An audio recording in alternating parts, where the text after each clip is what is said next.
আমার বেয়াই লাগে। কি নাম দাদা?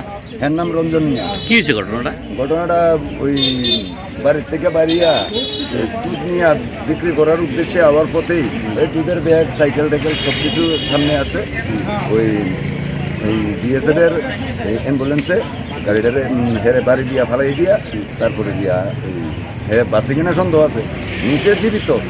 ওর তো ওখানে যা কিছু খবর পাইতে আছি হে বাঁচত না। কি নাম ওনার? এর নাম রঞ্জন মিয়া। কোন জায়গা বাড়ি? গার্লসের পেছনে উদয়পুর নেতাজি নগর। কি করে উনি?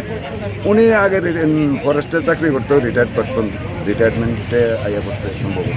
বয়স বাড়ানো মানে? বয়স মানে এটা 65 বছর হবে না, 65-66 মানে। যে জায়গাটা অ্যাক্সিডেন্ট হয়েছে জায়গাটা কি না? এটা জামতলা সিপিএম পার্টি অফিসের সামনে। কটার সময় ঘটনাটা হয়েছে? হয়তো 8:20 থেকে 8:30। গাড়িটা কি গাড়ি? গাড়িটা বিএসএফের অ্যাম্বুলেন্স, নাম্বার নাই, নাম্বারবিহীন গাড়ি। এই হলো গাড়ির কর্তব্য। আপনার কি নাম? আমার নাম রমজানুল্লাহ কাজী। আমার বেয়াই লাগে সম্পর্কে